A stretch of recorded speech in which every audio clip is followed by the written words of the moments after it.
सीता एक क्षण लागता रावणापासून सुटत होती. ती आधी मायाशक्ती होती. मनात आनंतर रावणाला तिथंच पालथ घालून तोडून सीता निघाली असती, पण तसं नाही.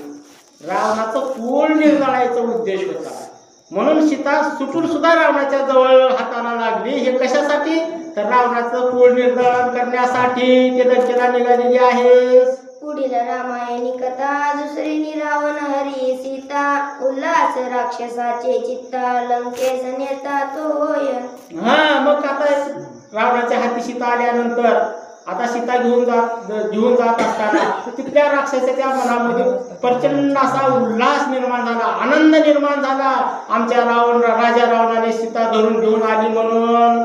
रथभंगीला तो जटायूने नाही अनविले विमान गगनगती दशानन सीता घेऊन निघाला. मग इकडे जटायूने युद्धामध्ये त्याचा रथ असा चुरा करून टाकला होता. ना विमान नव्हतं, ना काहीच नव्हतं. तो खेचर गतीनं असं त्या शेतीला घेऊन लंकेकडे मार्गक्रमण करीत आहे. सीता सोडविली जटायूने तेने सुखी झाले ऋषीजन सवेची तिचे करिता हरण तपोधन तळमळ. मग ज्यावेळेस जटायू युद्ध करून सीतेला सोडवलं होतं त्यावेळेस सर्व ऋषी लोकांना सुद्धा आनंद वाटला होता. आता सीता सुटली, आता सीता माता सुटली. तरी पण एवढं होऊन रावणाने सीतेला घेऊन तो लंकेकडे निघालेला आहे. जळचर भूचर खेचर जंगम आणि स्थावर तळमळती जीव मात्र सीता दशव्रत नेतांची. मग आता ही सीता मातेचं हरण करून घेऊन जात असताना जलचर नदीतले मासे प्राणी पाषाण तृण वृक्ष सगळं तळमळ तळमळ करत होते की सीता मातेला आता रावण हरण करून घेऊन जात आहे म्हणून. सीता निज खांदी घेऊन खेचरंगती निघे रावण टाकावया लंका भुवन सवेगा पण निघाला.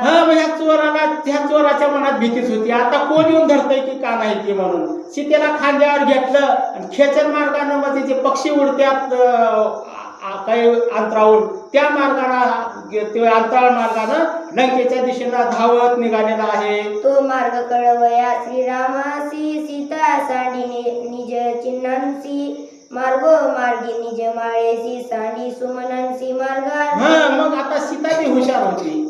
आता खांद्यावर घेऊन जात असताना हे आपल्या रामचंद्र प्रभूंना मला कोण कुठे घेऊन चाललंय हे पाहण्यासाठी सीता मातेला जे ऋषी पत्न्याने हार दिलेले होते न कधीच शोभाबाई न सुकणारे हार, त्या प्रत्येक हाराचं प्रत्येक ठिकाणी एक फूल टाकीत जायची आणि ते फुलं कुठं पडायचे ठिकठिकाणी जे रामाची तपस्या करी जे ऋषीमुनी बसले होते वृक्षाच्या रूपात पाषाणाच्या रूपात त्या ठिकाणी पडलं की ते फूल त्यांच्याजवळ असायचं. असं सीता चिन्ह म्हणजे कोण कुण्या दिशेला रावणाला घेऊन गेला ते चिन्ह रामाला कळावं म्हणून प्रत्येक ठिकाणी टाकत आहे. श्रीराम येईल धावणी असी ही अशा सीतेचे मानसी या लागी मार्ग मार्गासी प्रदेश प्रदेशी चिन्हे सांड. मग आता या मार्गाने मला शोधत येत असताना हे योग्याचे खून योग्याला हे फूल बघितल्यानंतर राम आणि लक्ष्मणाला कळालं पाहिजे की हे फूल सीता मातेच्या गळ्यात आहे. दुसऱ्याला काय कळणार आहे आपल्यासारख्याला कळणार नाही. म्हणून ठिकठिकाणी चिन्ह निर्माण करीत सीता हे घेऊन जात